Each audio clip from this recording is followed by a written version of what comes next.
رسول الله صلی الله علیه وسلم د سیرت په سلسله کې د غزوه خیبر تذکره شروع شي. خیبر وجه تسمیه یو روایت دا دی چې دا د یو سړي نومو او د بل ورور یثرب نومو. یثرب چې کومه مدینه منوره ده د دې د جاهلیت د زمانې نوم دی یثرب. کله چې رسول الله صلی الله علیه وسلم مدینه منورې ته هجرت وکړو نو هغه وخت نه نوم مدینه النبی صلی الله علیه وسلم پریوت. د دې نه مخکې نوم یثرب او دغه یثرب دغه علاقه کې پاتې کېدو او خیبر بل روري په خیبر کې دا خیبر د مدینه منورې نه په شمال په طرف د شام دی. نو دا ورونو د یو نوم خیبر د بل یثرب د یو په نوم باندې یو ښار موسوم شو د بل په نوم باندې بل ښار. بعضې وایي چې خیبر قلا ته وایي او خیابر د جمع ده او چونکې یهودیانو دلته کې ډېرې قلاګانې جوړې کړې وې. دا څوک دي لوډ سپیکر ته ناست کله اواز ورشه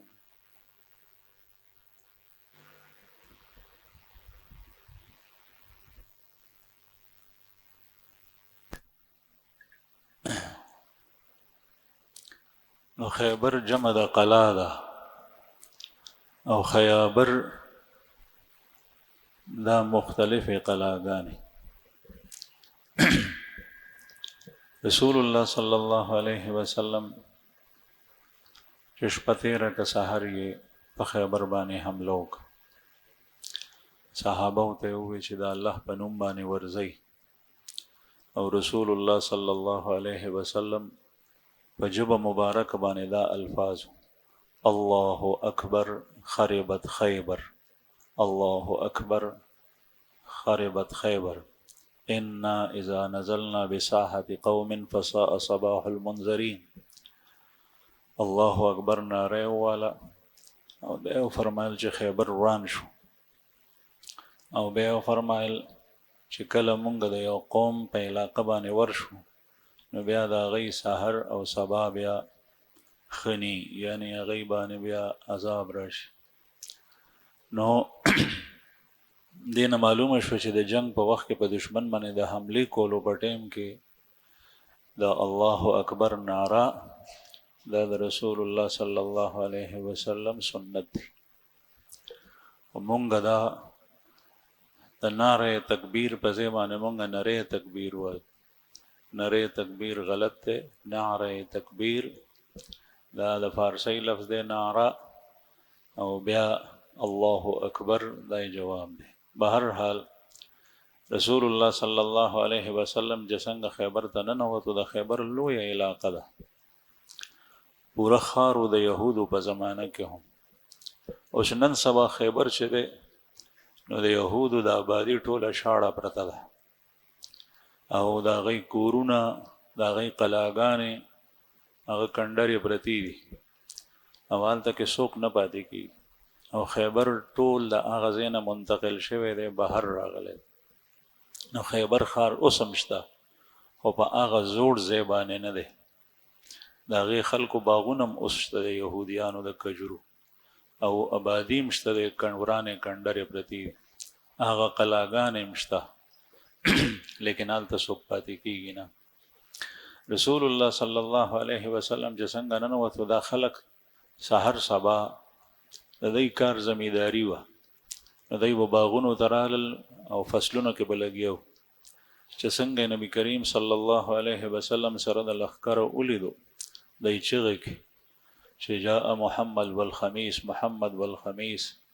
محمد صلی الله علیه وسلم سره د لښکر راغلی او په خپلو قلاګانو کې ننوتل ځکه چې جنگ په وخت کې محفوظ ترین ځای هغه قلا ده.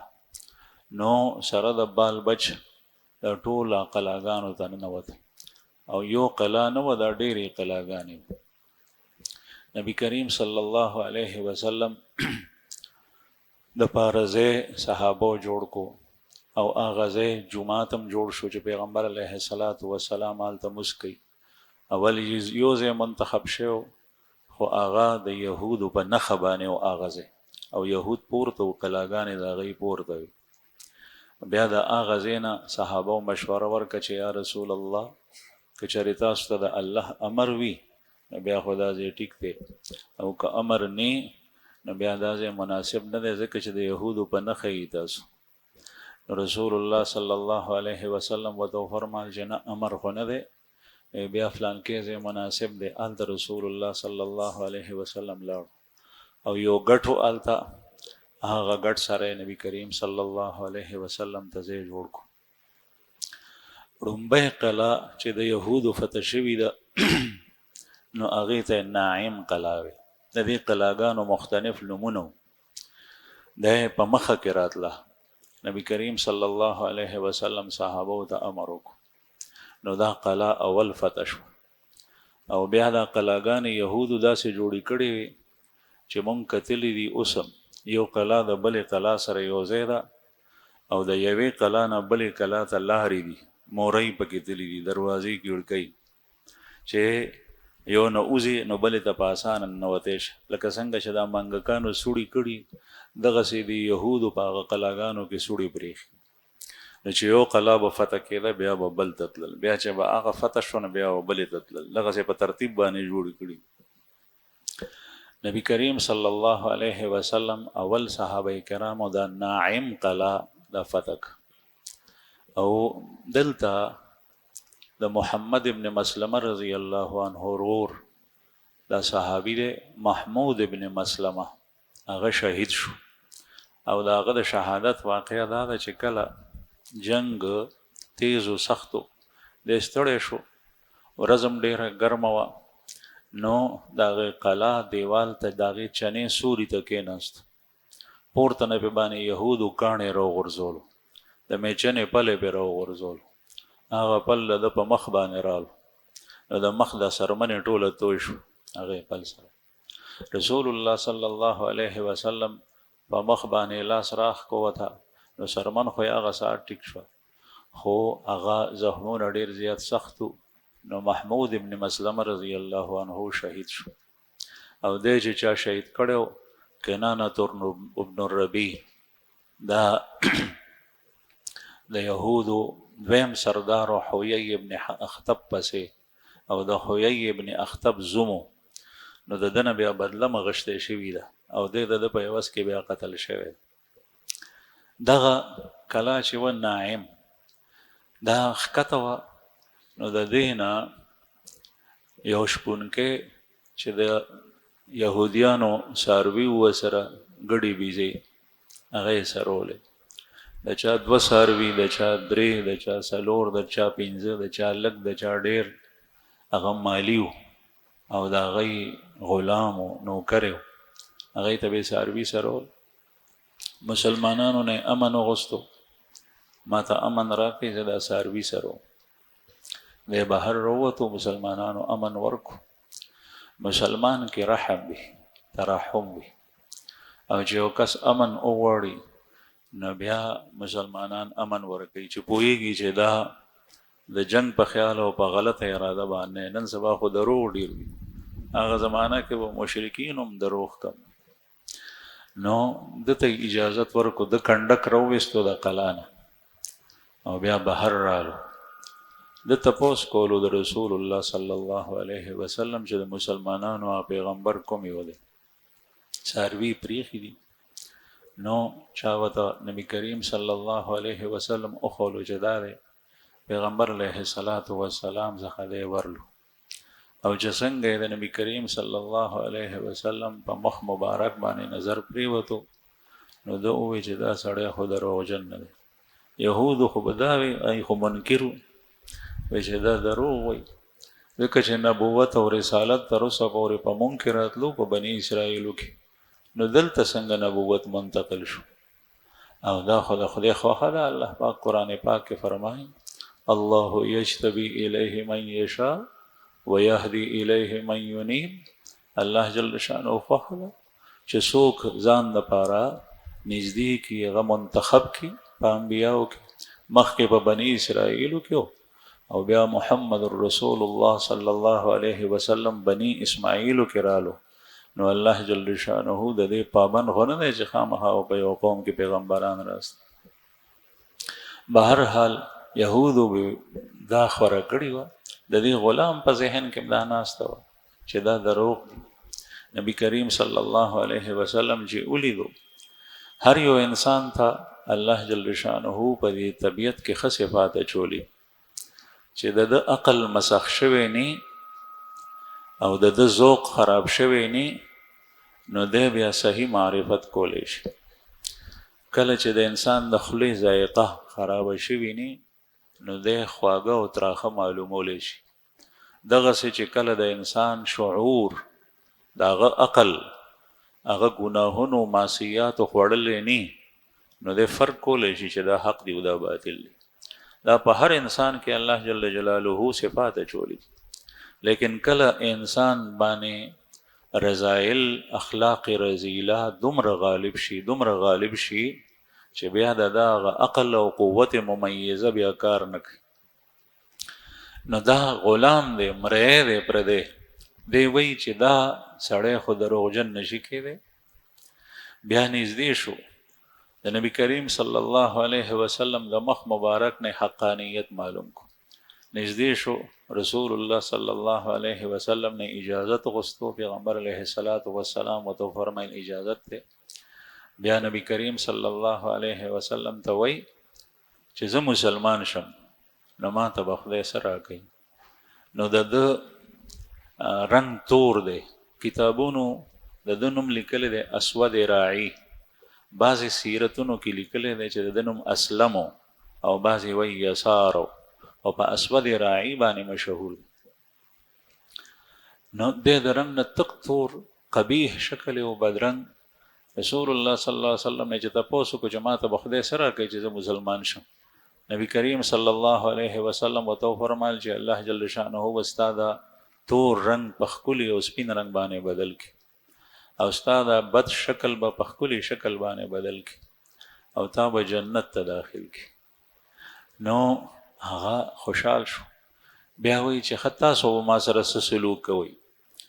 نبی کریم صلی الله علیه وسلم ورته وفرمایل چې اول خو به مونږ تا ځان سره جوخ کو، ځکه چې ته زمونږ ورور شو، او بیا چې څنګه زمونږ نور وروڼه دي دغسې به تم په دسترخوانه مونږ سره ناست دی، چې څنګه هغوی کوي داسې به ته کوې، چې څنګه هغوی ته یي داسې به تا ته یي. دی ډېر خوشحال شو، په سترګو کې اوښکې راغلې، وایي چې زه مسلمانېږم. رسول الله صلی الله علیه وسلم ورته کلمه ووایي او مسلمان شو. ده چې اسلام راوړو، نبی کریم صلی الله علیه وسلم ته وایي چې یا رسول الله ما خو دا څاروي رایستي دا د یهودو دي. ورته یې وفرمایل چې دا دننه که، وایي چې دا خو مال غنیمت نه دی. نبی کریم صلی الله علیه وسلم ورته وفرمایل چې نه، دا تا امن غوستی و او په امن باندې تا بهر رایستي دي، نو چې په جنګ کې کوم مال ترلاسه شي هغه غنیمت وي، په امن نه، دا واپس که. دې اسود راعي هغه ټول څاروي دننه که. بیا رسول الله صلی الله علیه وسلم ته راغلو، وی اوس زما دین او زما رب زما نه څه مطالبه کوي؟ پیغمبر علیه الصلاۃ والسلام ورته وفرمایل تو رواله او جنګېږه. دی جنګېدو، نو بعضې وایي چې د قلا نه پې چا کاڼې راوویشتو، په هغې باندې دی شهید شو.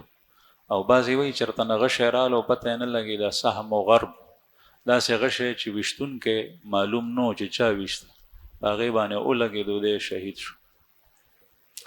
نبی کریم صلی الله علیه وسلم صحابه و دی اوچت کو چې دا خو زمونږ په خلکو کې دی، یهود خو دننه دي، دا په میدان کې زمونږ پروت دی، دا سړی خو زمونږ نه دی چې دا څوک دی؟ نبی کریم صلی الله علیه وسلم تپوس وکړو چې دا خلک په څه باندې غونډ دي؟ وایي چې یا رسول الله یو کس دی په مونږ کې پروت دی، خو پته یې نه لګي دا خو زمونږ سړی نه دی. نبی کریم صلی الله علیه وسلم ورته وفرمایل چې ما ته لار راکړي چې زه یې وګورم. رسول الله صلی الله علیه وسلم د څخه نږدې شو، چې نږدې شو نو فورن یې ته مخ واړولو. نبی کریم صلی الله بیا مخ کو او بیا رسول الله صلی الله علیه وسلم خوشاله شو، وی جنت ته لاړو. صحابه تپوس وکړو معامله چې دا څوک دی؟ وی دا چې کوم دی نو ستاسو ورور دی، اوس مسلمان شوی دی، یو موزې نه دی کړی، یو روژه یې نه ده نیولي، بل یو حکم یې نه دی تیر شوی په ده باندې، او دی الله جل شانه جنت ته داخل کو، ځکه د موز وخت لا نور راغلی، اسلام سره دی فورا شهید شوی. نو او د رنگ الله جل شانه بدل کړی دی. نبی کریم صلی الله علیه وسلم فرمایل په سپین رنگ سره دی جنت ته داخل کړی. بیا صحابه تپوس کو چې یا رسول الله تاسو دا مخ ولې نه واړولو چې څنګه تاسو وکړ؟ نبی کریم صلی الله علیه وسلم وته فرمایل چې ما مخ ځکه واړولو چې دغه وخت کې دوه حورانې راغلې وي جنت کې، به چې کوم دته انتظار کوي هغه حورانې راغلې وي او هغه د ده د مخ نه خاوره څنډله، خاوره یې صفا کوله او دا یې وی چې ترب الله وجه من ترب وجهک، الله جل شانه دې د هغه سړي مخ په خاورو کې ککړ کې چې چا ستا مخ ککړ کړی دی. نو ما د هغې نه حیا وکړه، د هغې حورانو نه ما ته حیا راغله، نو ما ځکه مخ واړول. نو دغه کس د الله جل شانه حکم چې څنګه انسان ته متوجه شي، ذکر رسول الله صلی الله علیه وسلم یو حدیث مبارک فرمای الدین یسر، دا دین ډیر آسان دی، دا مونږ مشکل کړی دی، ګران کړی دی. شیطان زمونږ مخې ته داسې غټ غټ ورونه کړي چې د گپ شپ موقع وي، په ګنټو گپ شپ لګولو باندې سړی نه ستړی کېږي. چې د قرآن کریم تلاوت ورته وایي 5 منټه، هغې ته کار خراب. چې تسبیحات ورته وایي 5 منټه، هغې ته ملا ماتی. ولې؟ هلته ورسره شیطان ملګری دی، دلته کې شیطان حوصله نه کوي. دا ورته شیطان ګران کړي چې ها دا خو ډېر ګران کار دی. حالانکې تاسو ګورئ الله جل شانه د ټول مزونه په موږ باندې انبار او پڼ نه دی جوړ کړی چې په یو ځل باندې ټول وکړي. څومره سهولت دی وقفې سره. سهار تاسو مونځ کړی دی 2 رکعاته فرض او 2 رکعاته سنت، او بیا اوس د ماسپښین ټیم شو، په دې منځ کې تاسو د دنیا خپل روزګار کولی شئ. بیا نن د جمعې ورځ ده، د جمعې 2 رکعاته فرض دي او نور سنت قبلیه او بعدیه دي. بیا تر مازیګره پورې وخت دی. قرآن کریم کې الله جل شانه فرمایي چې کله تاسو د مزد نه فارغ شئ بیا تاسو په ځمکه کې خواره شئ. فاذا قضیت الصلاة فانتشروا فی الارض وابتغوا من فضل الله، د الله فضل هغه تاسو لټوئ غواړئ. یعنی د جمعې د مزد نه پس ته کاروبار کولی شئ، د جمعې د مزد نه مخکې جمعې ته تیاری کو، بدن صفا کا، کپڑے صفا کا، او علم با د هر څه وکړه چې د جمعې مزد وشي، د هغې نه پس بیا په ځمکه کې خواره شئ. بیا چې څه کوئ، بیا د مازدیګر مزد دی ته په خپل جومات کې نه بل جومات کې کولی شي. نو الله جل شانه څومره سهولت یې خیر، په یو وخت باندې ټول کارونه ته نشي کولی. بیا تاسو وګورئ په رمضان کې مزم شته او روژه هم شته، خو مز او روژه دواړه داسې عبادات دي چې په یو وخت باندې ته کولی شي، ستا روژه هم ده او ته مزم کولی شي. زکات مالی عبادت دی. زکات نو زکات چې کوم دی نو هغه ته که پتا باندې په روژه کې فرض شوی نو هغه مال ورکول دي، صرف په هغې کې څه مشکل نشته. بیا حج کې لغونې تکلیف دی، نو حج د روژو سره نه دی جمع شوی، د رمضان په میاشت کې نه دی. ځکه د عرفې د ورځ روژه حاجي دپاره نیول د مکروه دي. د دې وجه دا ده چې حاجي د عرفې په ورځ باندې کړیږي، د هغه تکلیف ډېر وي، کارونه یې ډېر وي. نو چې زمونږ دپاره چې څوک حج ته نه تلي هغه دپاره دا سنت ده، او د یو کال مخکې او د یو کال رستو اجر او ثواب میلاویږي او کفاره ګرځي، او د حاجي دپاره مکروه ده. نو حج په رمضان کې نه دی ښه، ځکه چې په هغې کې ډېرې ستړي ستومانې دي. نو دین خو ډېر آسان دی، خو خلکو ګران کړی دی. شیطان ورته مخې ته ګران کړی دی چې دا دین خدا یو دغه دی، په دې باندې عمل کول ډېر ګران دي. بهرحال نبی کریم صلی الله علیه وسلم چې دا خلافت وکړه، بیا دې پسې دویمه قلعه هغه د قموس قلعه وه. دا د خیبر په قلعهګانو کې غټه قلعه وه، او د دې فتح کول ډېر زیات ګران. 20 ورځې د دې قلعه محاصره شوي ده، 20 ورځې. او په شلو ورځو کې دا نه فتح شوي، بیا په آخر کې د حضرت علی کرم الله وجهه په لاس باندې فتح شوي. په دې شلو ورځو کې رسول الله صلی الله علیه وسلم مختلف صحابه کرام مهاجرین او انصار هغوی ته به کسان ورکل چې تاسو لاړ شئ په قلعه باندې حمله وکړئ. ټول ورځ به دا صحابه کرام وجنګېدل او قلعه به فتح نه شوه، ستړي ستومانه به واپس راغلل. د دې یهودو چې کوم مقاتله او جنګجو کسان 10,000 او صحابه کرام تاسو ته مخکې پته لګېدلې 1500 صحابه 1500 صحابه د 10,000 د یهودو سره مقابله و. دا قلعه قموس چې وه نو دا مشهور او غټه مضبوطه قلعه وه. نو ابو بکر صدیق رضی الله عنه هم رسول الله صلی الله علیه وسلم واستولو کسانې وسره کړي. ډېر په مړانه وجنګېدو ټوله ورځ سره د خپلو ملګرو، واپس رال قلعه فتح نه شوه. بیا حضرت عمر رضی الله عنه رسول الله صلی الله علیه وسلم واستولو، ډېر په جد جهد سره وجنګېدو لیکن قلعه فتح نه شوه. بیا نبی کریم صلی الله علیه وسلم وفرمایل لأعطين الراية غدا يحب الله ورسوله ويحبه الله ورسوله. سبا به زه جنډه هغه کس ته ورکوم چې دی الله او د الله د رسول سره محبت کوي او الله او د الله رسول د ده سره محبت کوي. دا یې ووې. نو صحابه کرام وایي چې ټوله شپه مونږ انتظار کولو. حضرت عمر رضی الله عنهم وایي د دې نه مخکې ما تمنا داسې په څیزونو کې نه ده شوي چې دا شی دې ما ته حاصل شي. ځکه بعضې حضرات وایي چې تجربه دا ده چې کله کوم شی ته غواړې نو په هغې کې به کړېږي، او چې کوم شی انتظار کې صبر وکړې نو الله به تا ته درکوي. نو حضرت عمر رضی الله عنه وایي چې د دې نه مخکې ما یو شی نه غوښتو، لیکن په دغه موقع ما وغوښتل چې یا الله دا خو چې ما ته ووایي چې ته لاړ شه. رسول الله صلی الله علیه وسلم چې سهار شو تپوس یې وکړو چې علی کوم دی؟ وایي چې یا رسول الله د هغه خو سترګې خوږېږي، سترګو بیماري وه، آشوب چشم، سترګو نه اوبه به یې د سترګې سرې وې. او نبی کریم صلی الله علیه وسلم راوغوښتو، وایي چې اواز کوي ورته چې رالو. پیغمبر علیه الصلاة والسلام ورته د خولې لیاړې مبارکې خپلې په سترګو باندې کېښودې او دعا یې وکړه. هغه ساعت یې نظر ټیک شو، سترګې یې ښې شوې. بیا ورته وفرمایل چې دا جنډه والا او لاړ شه دا قلعه فتح کړه. کسان یې ورسره کړل. حضرت علی رضی الله عنه چې څنګه روان شو او چې څنګه نبی کریم صلی الله علیه وسلم اکثرو ځایونو کې دا راغلي دي چې پیغمبر علیه السلام به چاته امر وکړو چې ځه، نو بیا به یې ورته وایي چې په شا به نه ګوري. نو حضرت علی رضی الله عنه ته چې څنګه امر وکړو چې لاړ شه، دی روان شو. نو تپوس کوي علي صاحب او مخ نه راړی شاید چې یا رسول الله زه په څه باندې وجنګېږم، دی سره څنګه سلوک وکړم، یعنې اول څه وکړم. نبی کریم صلی الله علیه وسلم ورته وفرمایل چې اول دی ته دعوت ورکړه.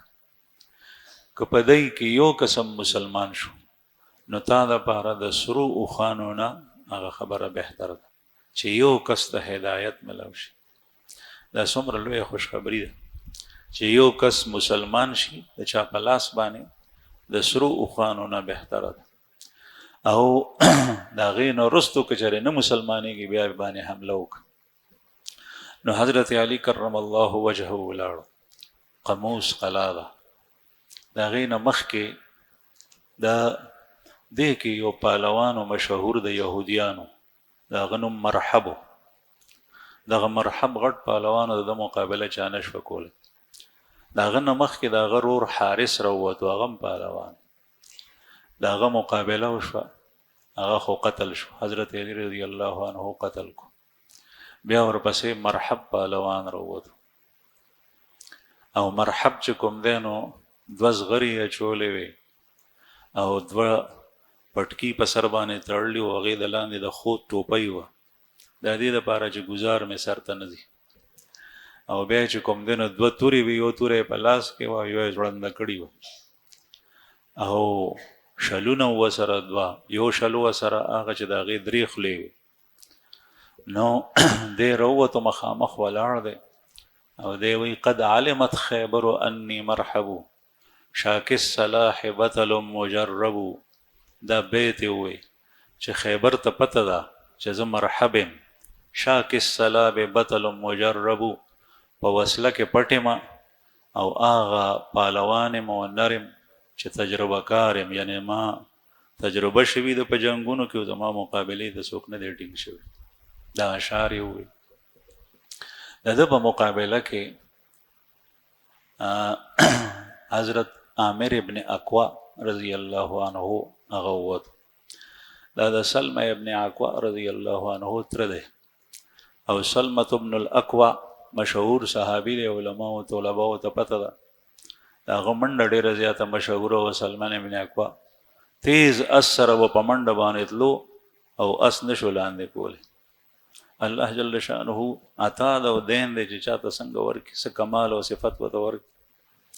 ثابت لښکر سره دی په یو موقع باندې یوازې جنګېدلی دی، ګڼ کسان د هغې نه مال غنیمت هم ترلاسه کړی دی، په هغې بر شوی.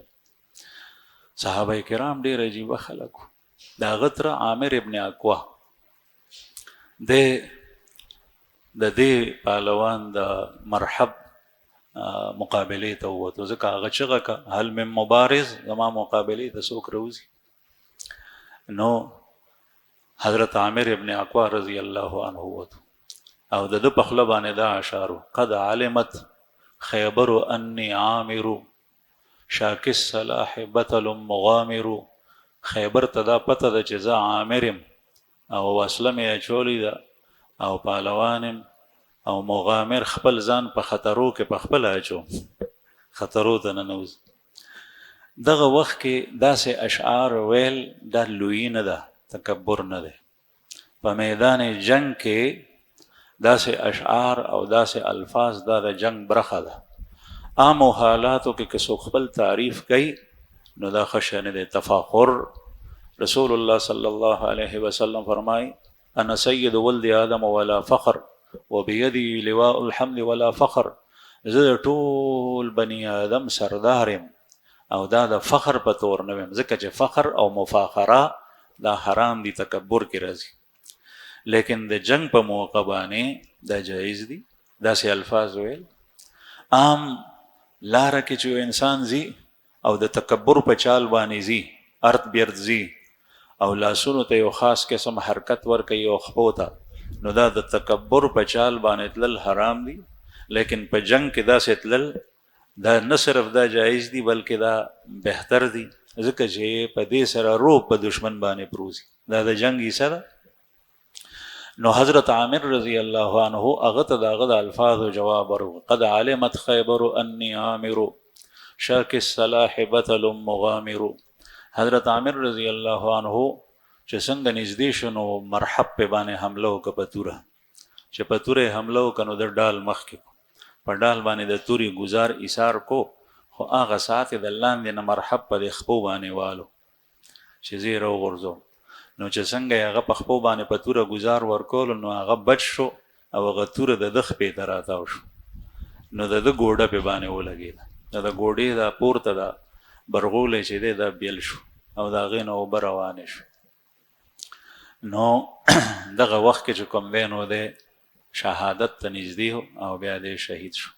کله چې د خیبر په لاره باندې نبی کریم صلی الله علیه وسلم مدینه منورې ته راتلو نو د ده په باره کې نبی کریم صلی الله علیه وسلم داسې الفاظ استعمال کړي چې صحابو ته پته لګېدلي وه چې دی به شهید کېږي. دی چې راتلو په لاره کې نو د اشعار وی، نبی کریم صلی الله علیه وسلم تپوسو کو چې د اشعار څوک وایي دومره په خوږ اواز باندې؟ د شاعر مو هغه اشعار داسې وو چې په هغې کې مړانه وه او د دشمن مذمت. نو هغه بعضې وایي چې دا اللهم لولا انت ما صلینا لولا انت ما اهتدینا ولا تصدقنا ولا صلینا فالقیا سکینة علینا. یا الله که چېرې ته نه وې نو موږ به هدایت نه وی مونته، نه به مونږه صدقه کړې وه، نه به مو مس کړی و، مونږ باندې سکینه وغورځئ چې کله مونږ د دشمن سره ملاقات کو. په ډېر ښکلي اواز سره دا اشعار وی. دا دعا د یو قسم ته نبی کریم صلی الله علیه وسلم تپوس وکړو وی چې دا आवाज د چا دی؟ چا ورته وویل چې یا رسول الله دا خو عامر ابن اکوا دی. غفر الله له، الله دې وبخي. نو چې دا الفاظ یې ووی نو صحابه ووی چې کله به په داسې موقع باندې د جنگ په موقع یوازې یو کس ته نبی کریم صلی الله علیه وسلم دا الفاظ ووی نو بیا به مونږ وی چې دی به بس مري، دی اوس پاتې کېږي نه. نو دا هغې نه حضرت عمر رضی الله عنه نبی کریم صلی الله علیه وسلم ته عرض وکړو چې یا رسول الله تاسو لږ صبر کړی وی چې مونږ د عامر نه فایده غشتی وی، ځکه چې دا ډېر نر او ډېر تکړه، یعنی د دشمن سره ډېر وخت جنګېدلی وی، تاسو چې د الفاظ استعمال کړل د دې مطلب دا چې دی اوس نه پاتې کېږي. نو په دغه موقع باندې دی شهید شو، چونکې لګېدلی د خپل ګزار نو. نو حضرت سلمه ابن اکوع رضی الله عنه هغه وراره دی، هغه د خلکو نه خبرې واورېدې. بعضې حضراتو دا وی چې دی خو په خپل ګزار لګېدلی دی نو دی شهید نه دی، یعنی خپل ځان په خپله سړی قتل کړي. نو هغه ډېر زیات خفه و. رسول الله صلی الله علیه وسلم دې تپوس وکړو په یو موقع چې سلمه ولې خفه یې؟ وایي چې یا رسول الله ما داسې داسې خبرې اورېدلي، تره مې شهید شو لاړو او خلک وایي چې یاره دا پته لګي نه چې ده ته به د شهادت درجه خدای ورکړي که نه، ځکه چې دی خو په خپل ګزار لګېدلی دی.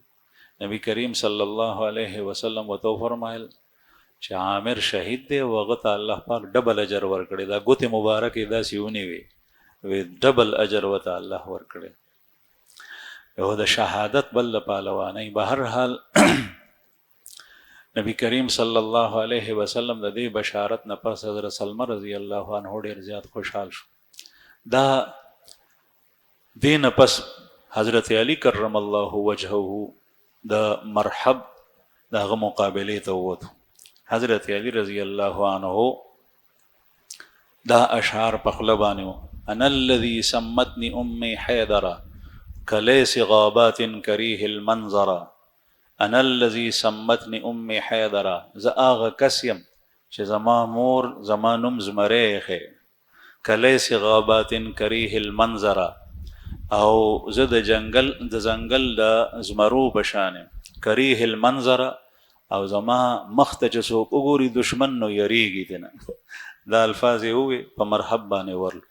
اوس وګورئ دا الفاظ هم داسې دي چې په دې کې خپل تعریف دی، لیکن رسول الله صلی الله علیه وسلم دغه وخت کې منع نه کړ. دا صرف د جنگ په موقع ښه، دا غې نه علاوه نه چې جنگ نه او یو سړی خپل تعریفونه شروع کړي، بیا چې د جنگ موقع راشي نو بیا ټول نه مخکې دی تښتي. داسې نه، د جنگ په موقع صحابه کرامو نه داسې الفاظ روایت دي. او دا چې ووی چې سمتني امي حیدره، زما مور زما نوم زمری ایښی، حیدر زمري ته وایي حیدره. دا ځکه چې وایي حضرت علی کرم الله وجهه کله پیدا شو نو دغه وخت کې پلار په کور باندې نو ابو طالب صاحب بهر جته وته، نو مور په باندې نوم کې خو اسد، او د ابو طالب صاحب نوم هم اسد دی.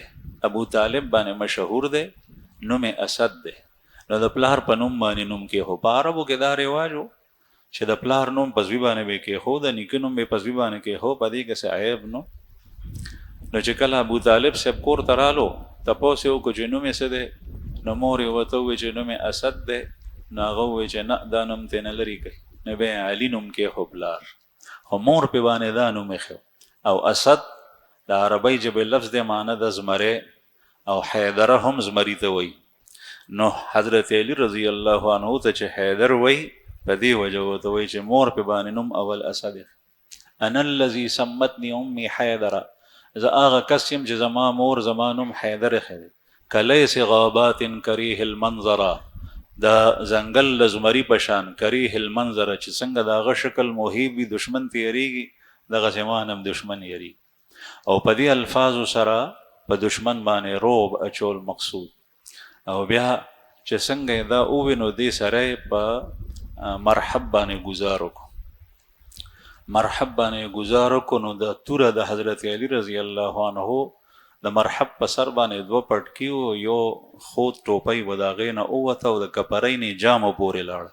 دومره ګزار سخت د تورې تیریوالې پورې نه د دا ګزار پورې.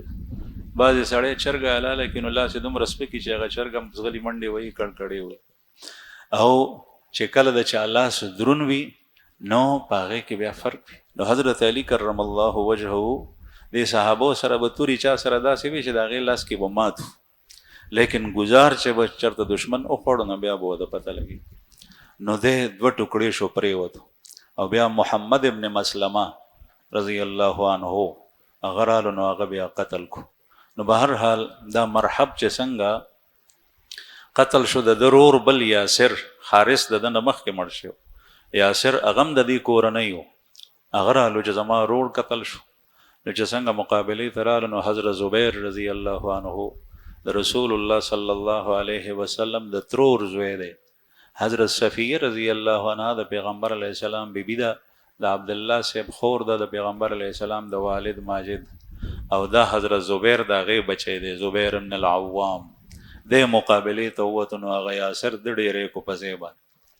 نو دغه قموس قلعه بیا فتح شوه چې کله دا پهلوانان ختم شول دا فتح شوه صحابه کرام ورننوتل. په دې کې د رسول الله صلی الله علیه وسلم یو بیبی ده حضرت صفیه رضی الله عنها چې دا د یهودیانو د سردار لور ده حیی ابن اخطب د دې پلارو او دا د بنو نذیر سردارو هغه هم په دې قلعه کې وه او دې سره د دې د تره لوڼه دوه هغه هم په دې قلعه کې وي. د مسلمانانو لاس ته چې کوم مال غنیمت د دې قلعه نه راغله نو په هغې کې حضرت صفیه رضی الله عنها هم.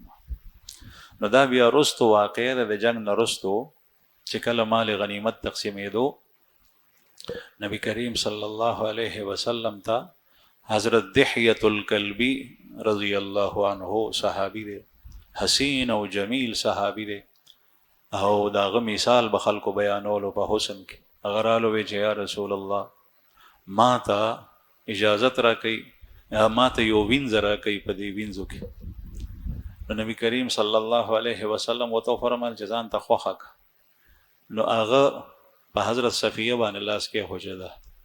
رسول الله صلی الله علیه وسلم ورته فرمایل چې ټیک بیا صحابه رالل نبی کریم صلی الله علیه وسلم ته وویل چې یا رسول الله دا خو فلانکی ده بعضې وایي د دې نوم زینب او رسول الله صلی الله علیه وسلم چې کله واغېشته نو دې نه پسې نوم شو صفیه او صفیه د استفا نه ده او استفا خوښولو ته ویلی کېږي چنه او دا چونکې حضرت دحیه رضی الله عنه په ټولو کې خوښه کړي وه نو ځکه بیا نبی کریم صلی الله علیه وسلم ترلاسه صحابه ورته وویل چې یا رسول الله د دې پلار هم سردار دی خو حیی ابن اخطب او د دې خاوند کنانة ابن الربیع هغه هم سردار دی د یهودو او دې ته که تاسو مرتبه ورکول غواړئ نو هغه دا ده چې دا په خپل ګرفت کې والی په خپل حریم کې واخلئ بل چاته یې مه ورکړئ. او رسول الله صلی الله علیه وسلم به داسې کول. بنو مستلق قبیلې سره چې کله جنګ نو حضرت جویری رضی الله عنها دام شهزادګۍ وه او د حارث چې د دې پلار و د بنو مستلق سردار و یعنی بادشاه و د هغه لور وه رسول الله صلی الله علیه وسلم هغه واغېست. پیغمبر علیه الصلاة والسلام به د هر چا د مرتبې د هغه د منصب خیال ساته. بعضې وایي چې ټولو سره یو شان سلوک هغه وخت کې دی چې کله یو شی د ټولو برخې برابر په هغې کې تقسیمې نو کمې زیاتې به نه کړي لیکن د هر حقدار چې کله حق زیات وي د بل نه او د بل کم وي نو بیا ټولو ته برابر ورکول خو ظلم دی زیاتې. مثلا یو تا پورې قرض دی 1,00,000 روپۍ د بل 50,000 روپۍ د بل 25,000 روپۍ نو چې کله تا سره پیسې راشي نو په دغه تناسب سره به هغې ته ورکړي داسې به نه کوي چې ټولو ته برابر چې چا زیات کړه هغه ته به زیاته ورکړي. نبی کریم صلی الله علیه وسلم فرمایي اکرمو کل کریم قوم او کما قال علیه الصلاة والسلام د هر قوم چې کوم معزز سړی دی نو د هغه اکرام کوئ هغه په ښځې کې کښېنوئ.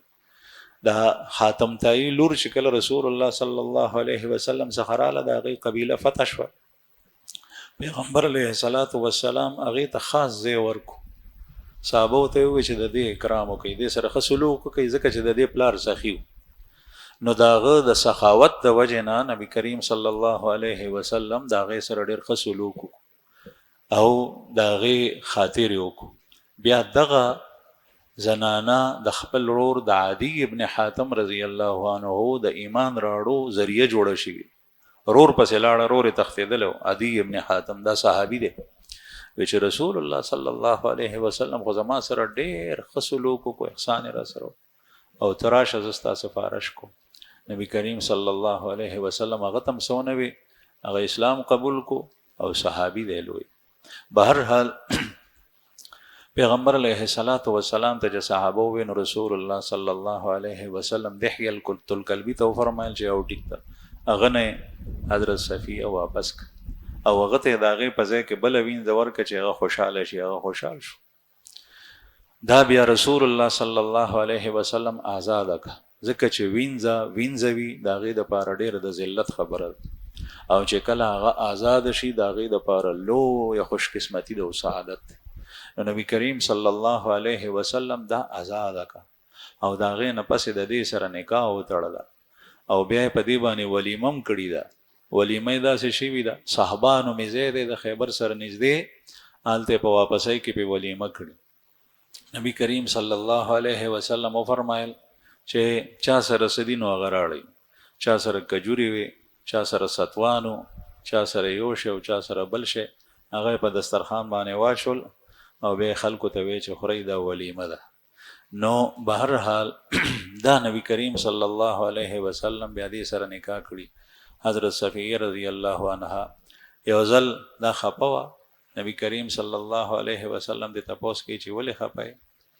وی چې ما ته حضرت عایشه رضی الله عنها ام المؤمنین یاده کړه، وی هغه ما ته وایي چې ته د یهودي لورې د بنو خو په خپله کې دا کیسې راځي، ته د یهودي لورې. نو نبی کریم صلی الله علیه وسلم ورته وفرمایل چې ته ورته دا نه وې چې زما پلار هارون علیه السلام دی او زما تر موسی علیه السلام دی او زه د پیغمبر محمد رسول الله صلی الله علیه وسلم په نکاح کې مزوجه یم، د 3 پیغمبرانو سره مې رشتې دي، ته ورته دا نه وې. ځکه چې دا حضرت صفیه رضی الله عنها دا خویی ابن اخطب چې و دا د هارون علیه السلام په نسل کې او هارون علیه السلام او موسی علیه السلام دواړه رونه دي، پیغمبران دي. نبی کریم صلی الله علیه وسلم دا قموس قلا فتح شو، دې پسې صعب بله قلا وه.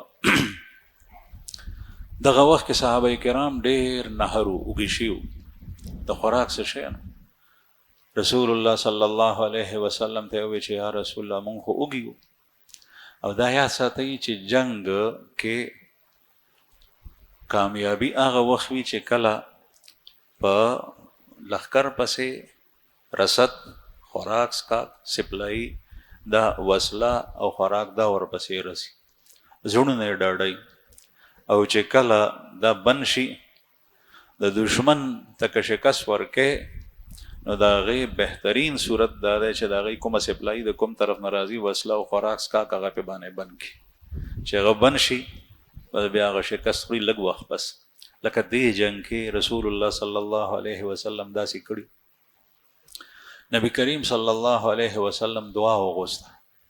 دعا چې وغوسته نو دې پسې دا 3مه قلا چې کومه صعب ابن زبیر قلا یادېږي، دا فوراً فتح شو او په دې کې د یهودیانو ټول خوراک سکاک پروت و مال، په دې کې زیتون او کجورې او غوړي کورني او وازده او ډل او وربشې، مختلف سیزونه دا پراتو. نو عبدالله ابن مغفل رضی الله عنه زر یو تروړه هغه په اوږه کا د واز دی. نن سبا واز د څوک په هم نشي خوړی، زمونږ حالت داسې دی. او صحابه کرامو دغه واز د دغسې خوړه ځکه چې د خوراک څه نه بیا سړي ته پته ولګي.